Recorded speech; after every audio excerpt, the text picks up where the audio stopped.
Ladies and gentlemen, welcome to the Sleeper Hold. My name is Priest, and we've got a good show for you as we are now back in business and we are with 217 Radio. First off, let me tell you a little bit about the show, The Sleeper Hold. It started off as a podcast, Sleeper Hold Podcast, so some of you fans may remember it, but for those who are new, it's all about wrestling. We talk about any topics that are for the big top professional people like the WWE, all the way down to what the big tops will call the little guys, your independent promoters like PWA or CIPW, especially the local ones here in the central Illinois, near and dear to my heart. As for me, my name is Priest. I have been big into wrestling since I was about 5 years old, so that's over 25 years. Yes, I'm giving myself a little bit away with my age. Quite you. I grew loving it with the whole golden era all the way up to right now. I had my times where I didn't like it. I had my times where I loved it. It's always a thing with wrestling. You go back and forth. After a while, I became into the independent circuit by being introduced by a friend of mine who actually, that's how we met. He introduced me to wrestling here locally. I was trained, not 100%, but I did go through a lot of the training. I became a manager. After a while, then I became a promoter and owner of a local company. And then I got to see a lot of the ins and outs that most people don't get to see. After that, I basically just started doing what I'm doing right now. Talking a lot about wrestling and sharing it and trying to make sure that all the people who are actually the hardworking talent get the respect and the props that they deserve, because a lot of times they get unnoticed. With me today is my wife. And, as she likes to say to people, you can call her Mistress. Do you want to say hi? Or do you want to be shy? Hi. There we go. She speaks. Sometimes. With her, as many of the local people will know, is Lady Pepper Potts. She is the service dog. So she is with us. She's just chilling out like she always does, because that's what service animals do. And as those who know 217 Radio, we have the man himself, Pickett. Yes, hello. What's going on, folks? Hey, glad to be on here. Glad to have you. Now, for those of you who know me, know I don't know anything about wrestling. I'm literally just here to run things, behind the scenes-esque. But I may tune in, chime in, occasionally. Hey, that's fine by me. I don't mind a little snips and everything else. That's, one thing about my... I'm not a huge wrestling fan either. I know a decent amount about it because Ben watches it all the time. I'm sorry, Priest watches it all the time at home. Jeez. And I've been doing a lot of shows.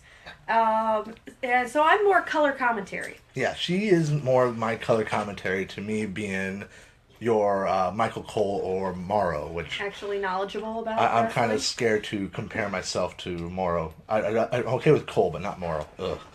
Anyway, moving on. So we talked a little bit about us. Let's go ahead and talk a little bit about some of the things that we have going on here.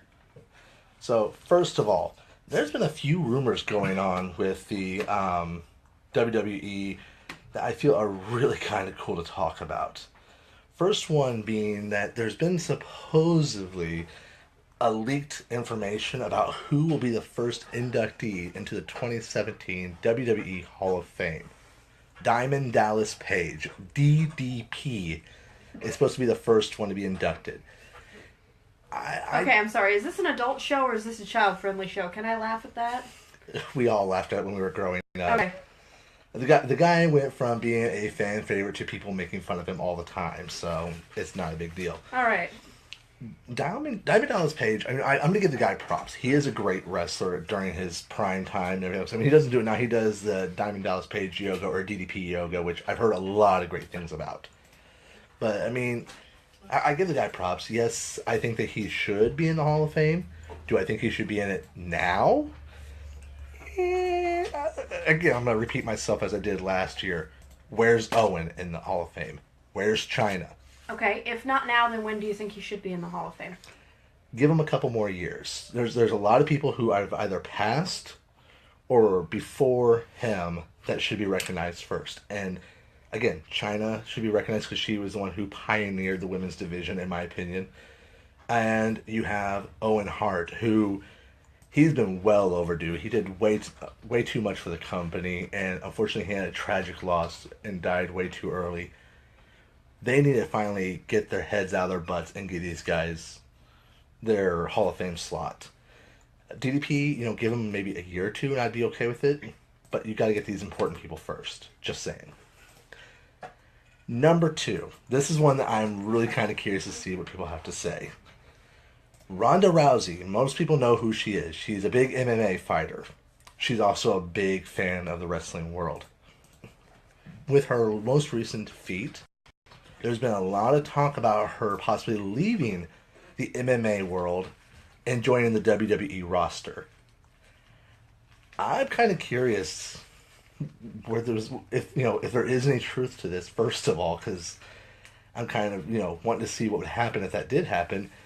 Because I think it would really be a detriment to the MMA, but it could be really beneficial to the WWE universe. You think she'd be face or heel? She'd be babyface all the way. People would fall in love with her. I mean, she already stood up to Stephanie McMahon and won everybody over easily during WrestleMania. Yeah. My limited knowledge about wrestling, I do know a little bit more about MMA, and I'm with you on that. The only thing I could see is, and this one thing that makes me laugh, is I'm pretty sure Ronda Rousey would probably get a bigger paycheck than even Brock Lesnar. Yeah. That's how much I think people would want her. The popularity? Oh, yeah. Well, so if they do bring her in, how do you think they should do it? I think it should be like what almost happened before with Triple H and Stephanie. Stephanie is hungry for power. Somebody needs to shut her up. Bring in Ronda. Boom. Have her deck Stephanie. I think she already put Stephanie in an armbar or something one time, or she blocked her. So I have to go back and watch that WrestleMania moment, because all I know is I was cheering and being like a little kid all over again, because I thought it was so funny seeing Stephanie get embarrassed. Who would you want to see her go up against first? Would you want to see? Cause it'd probably be either Charlotte or Bayley, because they're kind of the biggest heel and the biggest, only face, pretty much. She could I know Sasha Banks is big. Yeah. So they could have her go against that. Be too. But I think if they wanted to show off how powerful Ronda is, have her go up against Nia Jax first. Oh, yeah. The one intimidating force in the women's division, because Nia Jax is not to be taken lightly. Neither is Ronda Rousey. True. So that'd be kind of interesting. Maybe have Nia Jax go on a streak where she can't be beaten for a while, and then Rousey shows up and just knock her out flat. And the good thing also about Rousey is, if she was to join the WWE, she could pretty much be China 2.0, where she's not afraid to take on the girls, but she's not afraid to take down the guys too. And we haven't had that in a long time, where there's been a woman with more cojones than any of the guys and willing to knock them all down. I wouldn't mind seeing her in a tag team match, male-female tag team match then. Those are always fun, as long as they do them right, but yeah. So those are the rumors that we've had going around, and they're kind of cool and everything else. So let's move on to the actual recap of the shows, because there's been a lot that's gone on. And usually when I do these, I talk about Raw and SmackDown, because those are the two main staples of the WWE that people know about. But there was some really big important stuff that happened on 205 and NXT that I really think we should address those two, because they're just so cool and so interesting. But first off, let's go in order here. Raw. Raw started out with what they call the curtain pull, which is the grand opening, where Mick Foley was doing a promo, talking about the new year and everything else. Always talking. And we had Kevin Owens and Chris Jericho come out to complain, which is what they do best. Always complaining. Stephanie then comes out, and she is not in a good mood. She basically sets the show in motion, saying who's going to have matches, who's going to do what. And she talks about how, for the first time since the brand extension, SmackDown Live actually defeated Raw in the ratings war the previous week. So she wanted to make sure they stepped up their game. Pardon me there. So first match was to be Seth Rollins against Kevin Owens, where whoever lost was not allowed to be able to come ringside during the future match that involved Chris Jericho.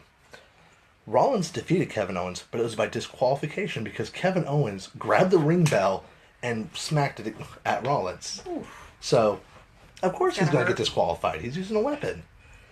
So, Owens can't help out Jericho. Now, Jericho's match, I'm going to get to it later on, but let me just explain to you. He had a title shot against Roman Reigns for the United States Championship, with Roman having being set behind the eight ball, if you will. Normally there's a champion's advantage. There was none this time. If Roman's got counted out, disqualified, whatever, he'd lose the belt. So having Owens there to help out would have been huge, but not going to happen. Next thing that we had was Carl Anderson from the club, as they're now called, instead of Bullet Club, going against Cesaro, who is one half of the tag team champions. Well, Luke Gallows, Carl Anderson's partner, was doing a lot of interfering. Sheamus came from the commentator's area to try to get all cleared up and stop the interference. He pulled Luke Gallows off from the side of the ring. Gallows pulled down the ropes, caused Cesaro to fall from the top of the ropes when he was getting ready to do a superplex. And, well, between the rope between the legs, that's gonna hurt. And, of course, that's what exactly Anderson needed to get the win. Hope you're done having children after that. Yeah, so that was not a good match for the Swiss Superman. The one match that everybody was looking forward to since the previous week was Sami Zayn versus Braun Strowman in a last man standing match. For those who don't know, last man standing match is pretty much you get knocked down and you have till the count of 10 to get back up. If you don't, you lose. Braun Strowman made Sami Zayn just like a rag doll. There's other words I want to use, but we're trying to keep this PG for the little ones. Oh, sorry. Yeah. Hey, I asked earlier. Zayn was battered and beaten. I mean, he tried to give a good fight to begin with, but there was no chance. Even after the match was over and they got the stretcher, yeah, Braun Strowman still went after him. The good part is that... Okay, has anybody ever taken that stretcher and hit the other person with it? Because I could see that happening. Stretcher matches all the time. Yep. Okay.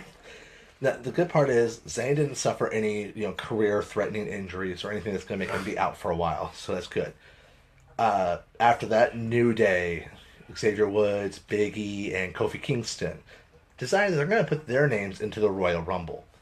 Well, Titus O'Neil came out and said, hey, I should be a fourth member of the New Day. That was entertaining. They said, no, we don't think you're, in with us. We don't think you'd be the right type of, gel with us, right? So Titus O'Neil called... And he tried to touch Francesca. Yeah, he did. I forgot about that. Nobody touches Francesca but me. Nobody touches my girl but me. Yeah. Yeah. So he then turned around and called Xavier Woods the weak link. Well, that caused a fight. Xavier Woods ended up winning because, let's face it, Xavier Woods is a very smart man. He knows how to do tactical wrestling, which is one of my favorite styles of wrestling, so I have to give him credit. Cruiserweight match, we had Drew Gulak defeating Cedric Alexander. It was a cruiserweight match. I love them, but I can't get overly too high because they really haven't pushed the cruiserweights too much, but they're getting there, and I'm going to get to that point here in a little bit. So then we have the Roman Reigns Chris Jericho match I was telling you about. So what happened was... Did he make the list? Yeah. I'm pretty sure he's been on the list. He's for probably a been while. on the list more times than people can count. The cool part about this is I got excited about this because, like I was saying to my wife, I almost could see them giving up the U.S. title to Chris Jericho for multiple reasons. One, that's the only title Chris Jericho's never had. Two, Roman Reigns is in running for the big title, so give away the little one so he can keep the big one. It's very rare you have a champion with two titles at the same time. But if that's the only title he's ever had, what does he go for after he gets it? No. That's the United States title is the only title Jericho's never had. That's what I said. If that's the only one he's never had. Oh. Then what does he go for after he gets it? If he's had everything, then... I don't know. Usually they try to make sure that big names like him, just like JBL, get every title before they retire. So it was one of those things of he may just retire happy. I kind of wonder if they're waiting to give him that one until he's ready to retire then. It could be. And that's like his big end. Yeah. Like, okay, I've done it all. Done. Yeah, and that could be. What made me excited about this also was that when Jericho was having dire straits, he decided to use the advantage of if Roman Reigns gets disqualified, he gets stripped from the title, blah, blah, blah. He grabs the U.S. belt while the referee is distracted and lobs it to Roman Reigns. So Roman Reigns catches it, and Jericho takes a fall. He just falls back, making a loud sound, making the referee turn around. And what does it look like to the referee? Roman hit Jericho with the belt. This is what we all call the classic Eddie Guerrero technique. Eddie Guerrero is a legend in the business because not only was he a great cruiserweight, but he created a personality, even though he originally didn't want to, of what we call the we lie, we cheat, we steal, which means that he would do anything to win. And that was one of the things he did a lot to maintain his title is, I'm going to lose against this guy? Well, distract the referee, give him the belt, fall, and act like I'm unconscious. The referee's going to think he hit me. And we've seen that in local shows, too. Yeah, and it's genius. It really is. It's one of the best dirty tricks. The only thing that made me so mad is Roman pleads with the referee, and the referee decides to listen to Roman. Okay, yeah, great that Roman keeps a belt, whatever, and a lot of people like Roman. I think Roman's a pretty good wrestler, too. But in any other scenario, would the referee really listen to the other person? That made it where it felt like the kayfabe was dying because it didn't make it a believable match. But if it goes the exact same way every time, I think they'd want it to not necessarily be the exact same every time, because then it becomes too predictable. If they throw something in like that, even just once in a while. And fair enough. Regardless, though, the referee did not call a disqualification, and then Roman had a code breaker done against him, still survived, and only to come back and actually win the match. That was awesome. Then we had another cruiserweight match between two former cruiserweight champions, T.J. Perkins and Brian Kendrick, where T.J. Perkins did win, which helped get his momentum for the upcoming show 205 Live. We had Rusev and Jinder Mahal defeating Big Cass in a handicap match because Enzo Amore is still considered too injured to compete. Is he still in that awful leopard print wheelchair? He was. Is he still milking that? He was. And honestly, though, when I saw the pictures of how big of a welt he had on his backside, yeah, I wouldn't want to be moving around either. I mean, he looked like he was a T-bone steak back there. Yikes. So, he literally got a whooping. Yeah. Oh, yeah. He got spanked by Rusev. Oh, yeah. And Jinder.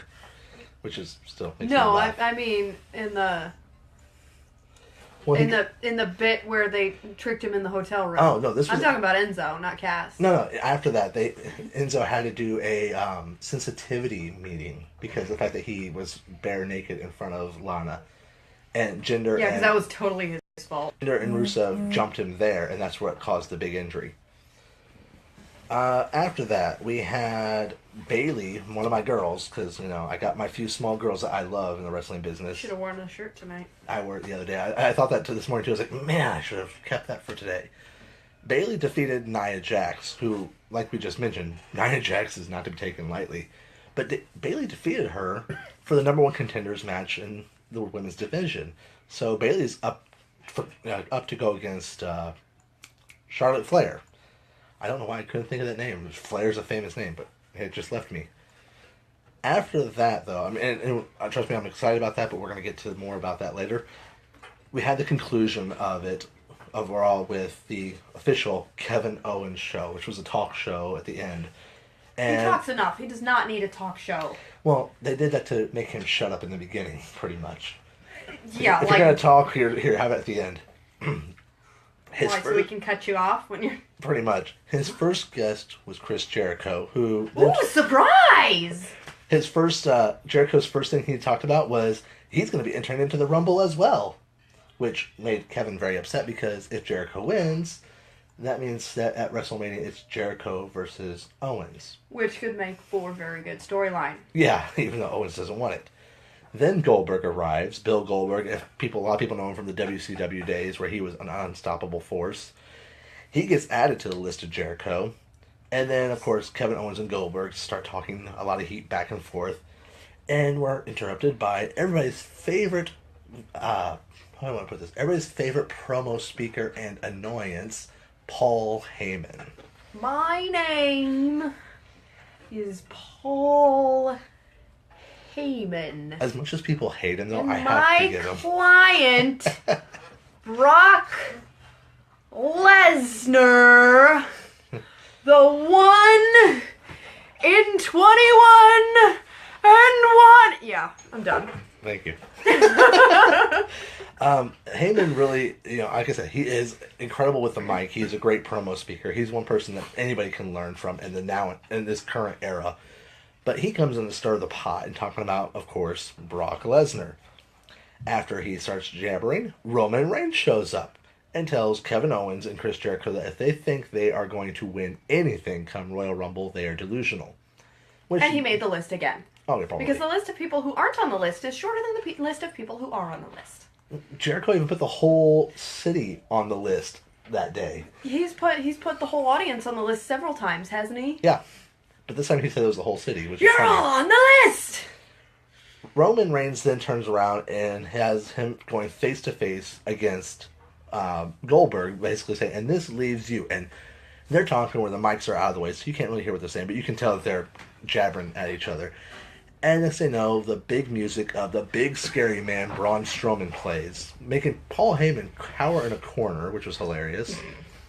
And then Strowman comes in and says, hey, look, I'm going to be in the Royal Rumble, and I'm going to win this. Owens and Y2J powder out while Strowman's getting in the ring. Bill Goldberg and Roman look at each other, nod, and they give a monstrous double spear to Braun Strowman, thus concluding Raw. I thought that was comical. It was kind of cool. It was one of those things like, okay, that's the only time you two are going to get along, so good for you. SmackDown, though, honestly, I became a bigger fan of SmackDown than Raw. Which is interesting because you used to like Raw better. Yeah. Until they did the split. Once they did the split, it's like they put people who deserve a chance on SmackDown, and they're actually letting them do a lot of fun stuff. So the curtain poll, Which again, I think is interesting because it gave each of the two shows their own personality. yes, Raw has more of the established stars, the people Yeah. who are already there. SmackDown has more of the people that have the potential, but aren't quite there yet. true. And I mean, and don't get me wrong, some of the people on SmackDown are already established, and some of the people on Raw are still relatively new, like Bayley. But the majority seems to be shifting that direction, which I think works because it gives the two shows different personalities. Yeah. So in the curtain poll, Miz comes out with Maurice, and he's calling out Renee Young. He's basically saying he demands for her to show up. Renee Young's not showing up. Miz starts saying some very slanderous stuff, thus getting Dean Ambrose to come out. Ambrose comes in, Miz powders out. That's Pepper. Pepper does a shake. And Maurice pretty much gets in the way of Dean Ambrose trying to chase Miz and slaps him in the face. Well, Dean is sitting there steaming up a little bit while Maurice quickly powders out to leave with Miz. And Dean says one of the favorite things that I love, which is, well, that's going to make my night easier. She hits harder than you. So then we have the next thing is just Baron Corbin going against Dolph Ziggler. Baron Corbin beats Dolph Ziggler. Corbin's been really on a good hot streak. After his match, though, Corbin grabs a steel chair, getting ready to use it on Dolph Ziggler, but the luchador Kalisto comes into the rescue. Ziggler is helped up, and it seems like it's going to be a buddy-buddy thing, but Ziggler snaps and super kicks Kalisto in the face before proclaiming in front of everyone that he doesn't need anyone but himself. It sounds to me that we're finally going to see Dolph Ziggler go back to being a heel. This is good news, in my opinion. Ziggler has been a face. He's been a heel. People like Ziggler, and so that's why he was a heel for so long. But he's been more successful. I mean, people like Ziggler, that's why he's been a face for so long. But people need to understand that Ziggler was more successful as a heel than he was a face. Because he knows how to play the bad guy. My thing is, they've got so many people on the heel side, and they're not leaving many on the face side, but you need that balance for a good storyline. Yeah, but you also get a good underdog scenario. Yeah, but when you have, like, with the women's division, do they have any other faces besides Bayley right now? In Raw, Bayley and Sasha Banks are your faces. In SmackDown, Sasha seems kind of somewhere in between a face and a heel. I say SmackDown basically just has Becky Lynch and right now, That's right, Becky. How could I forget about that? Nikki Bella. Nikki's So- a face now? She technically is a face right now, and we're going to get to why. Anyway, so after that happened, and again, I think it's going to be a great heel turn. Maurice actually finds Renee and she slaps her hard across the face, basically making Renee completely stunned and on the ground. We find out later on during the Talking Smack show, which stars Renee Young and Daniel Bryan, that Maurice is going to be fined $5,000 for attacking a non-wrestling worker. In my opinion, this is far from over. We're eventually going to see Oh, yeah, Renee I'm Young sure. in the ring. And that's what I'm dying to see. Is I want to see Renee Young just finally snap. Do you think she'll partner up with Ambrose and then Marie's partner up with Miz, and that there'll be a feud between that, kind of like a couples feud going on there? More than likely, since, I mean, we all knew Renee Young and Dean Ambrose were dating. Well, yeah. But it was one of those things that now that it's became public news, thanks to the Miz, they gotta work that in. And I just want to see Renee Young run in and just start waylaying on Maurice, pulling hair, swinging her fists, everything else, because she's such a nice, sweet, innocent little girl type character, and I want to see her go full crazy woman mode. It'd be awesome. I want to see Ambrose call somebody Dollface with his crazy personality. Just like walk up to another girl and say Dollface. I would lose it. Oh, and I would lose it. And the reason why also I want to see Renee Young go in there is because I remember not this Talking Smack that we just mentioned, but the one before it. Dean Ambrose was on there and told JBL, "Look, you don't make a Canadian woman angry, especially when she was, I can't remember either, but she basically was like a lead role in the hockey team back then." So he pretty much said she knows how to punch if she wants to hurt you. Nobody give her a stick. Exactly. So after that, we had Becky Lynch going up against La Luchadora. Well, La Luchadora was originally a famous character way back in the day that's now been reused. It was first used by Becky Lynch to get Alexa Bliss and throw her off her game. This time now, Becky Lynch had lost a title shot because of La Luchadora the previous week, so she's going to get revenge. La Luchadora. Thank you. She was, in the match, she hid underneath the ring at one moment. Like you do. Came back out, and Becky Lynch defeated her. Well, Becky Lynch went to unmask her and saw that was Alexa Bliss. Surprise, surprise, playing Becky's game against her. But then a second La Luchadora, the original one that she was fighting, came back out and attacked her from behind. This causing a double team. Nobody knows who La Luchadora is right now, but here's the big thing that I've noticed. She is about the same height as Becky Lynch. She has, if I remember right, brown eyes, but she has very deep brunette hair. I haven't done any research yet, but you better believe I'm going to be going through the NXT, SmackDown, and Raw roster to see if I can find out who this woman is, because it's got to be somebody that either is already there or they're about to bring up. So wouldn't surprise me if it's somebody from NXT. I wouldn't base too much off the hair color, though, because that's easy to change. True. But all these girls that are really getting spotlight are NXT alumni. Yeah. So it wouldn't surprise me if they're bringing somebody back up from NXT. So I'm going to be keeping a close eye. Next thing we had was a classic contract signing for the Royal Rumble. John Cena and AJ Styles. The funny part is, this time there wasn't a throw everything around and get into a complete brawl during a contract signing. It's the first time in a long time. And before anybody tries to correct me, let me elaborate. First of all, things got heated up because AJ Styles said a lot of trash, which he always does.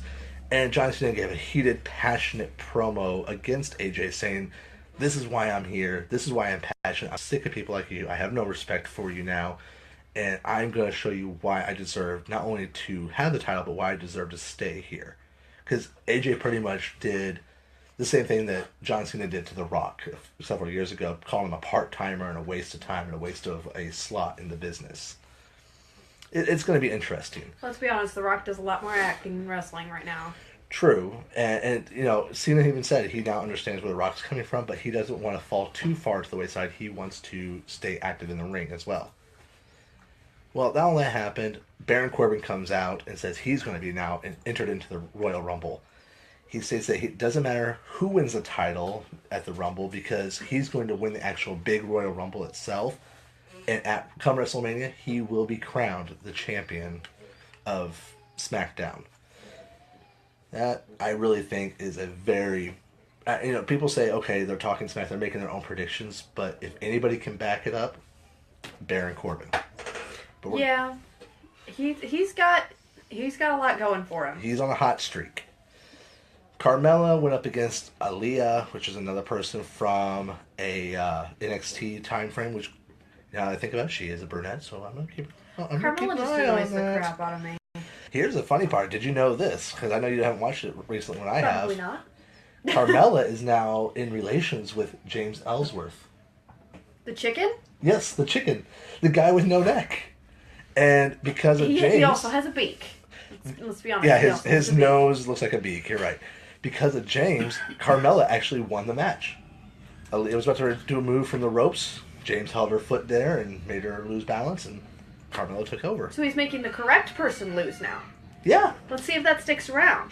But he's also showing signs of being a decent heel, so we'll see how he progresses. That could be interesting because they were kind of playing him like a dead fish for a while there. Yeah. The new tag team champions, America and Alpha, defeated Breezango. Seriously? What? Seriously? America and Alpha? American Alpha. Oh, American Alpha? Yeah, Okay. American Alpha. They defeated Breezango, thank goodness.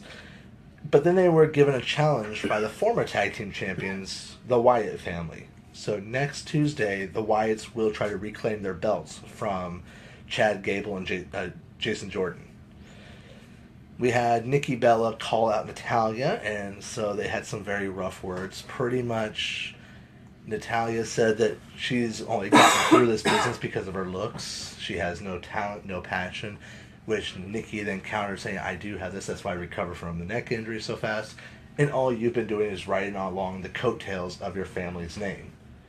Which, I can see why somebody would say that, but Natalya Neidhart has earned her spot. She has done the work. She has been dedicated.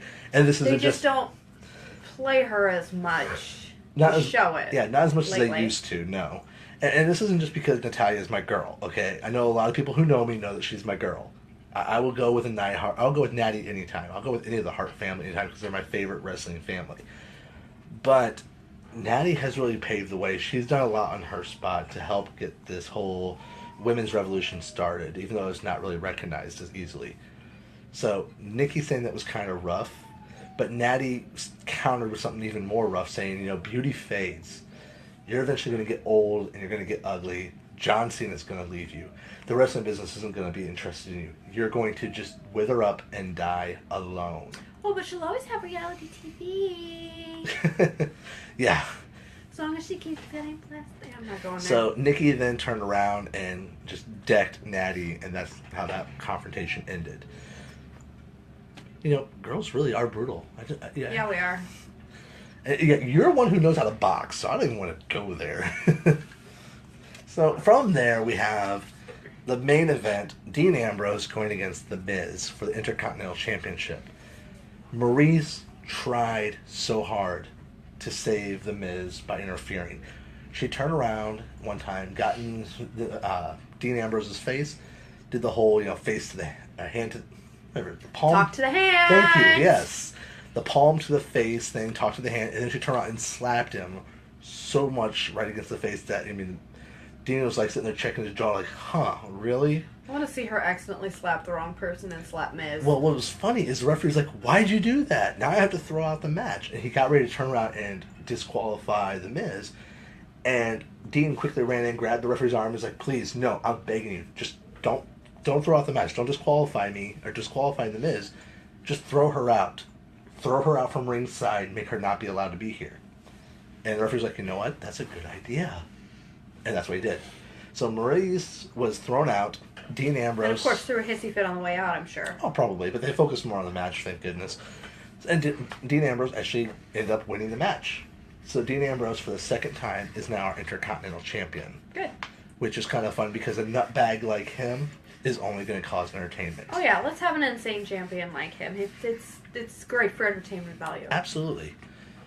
So that's SmackDown. That's Raw. Let's talk about 205 Live, which is immediately after SmackDown. This is the Cruiserweights area.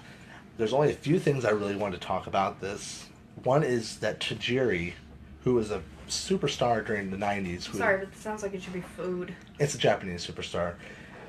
He made his debut back to wrestling on WWE with 205, and he won. He did a great job, as he always does. Well, Brian Kendrick tried to offer an alliance with him, and the Japanese buzzsaw turned around and did his most signature move, which is called the Green Mist. He basically sprayed out from his mouth. Chew! Yeah, it looks like a really bad booger sneeze. He spit out this Gross. green mist to completely coat the guy's face, and just sits there with his big old grin on his face. That It seems like it would have a questionable legality during a match. it's a very dirty trick that doesn't usually get allowed, but after the fact, it's always hilarious. So Tajiri is definitely staying face. It looks like that's cool. There's a few other matches, but the big one that I want to talk about is Neville. Neville is back, and he's back with a vengeance. He's no longer the face that we all loved. He is a heel. He is declaring himself as, I was the cruiserweight when there was no cruiserweights. I should be crowned as the king of the cruiserweights. And that's what he self-proclaims himself as now. He is the self-proclaimed king of cruiserweights. I like Neville. He's got that acrobatic stuff going on that just makes him so interesting to watch. I like him as a heel because he now has that chip on his shoulder that says, I'm not going to put up with your crud.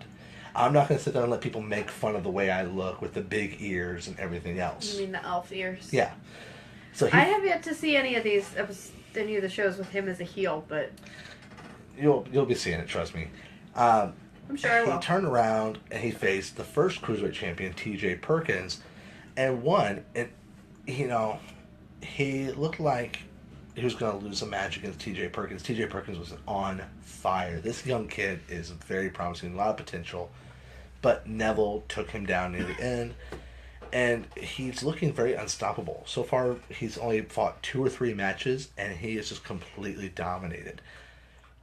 Anybody who's in the cruiserweight division needs to watch out because Neville is going to take them down one at a time. And even though Brian Kendrick is trying to be buddy-buddy with Neville, watch your back. I have a feeling Neville's going to turn on him too. NXT had a few good matches and everything else, but the biggest one for me was the NXT champion Shinsuke Nakamura. Yes, he's a Japanese guy too. Familiar with him, yeah. He guess that successfully by the name. defended his title against Samoa Joe in a steel cage match. Why is this important? First off, it's the NXT title, and that's where a lot of up-and-comers come from. But Samoa Joe has been a lot of rumor about him moving up.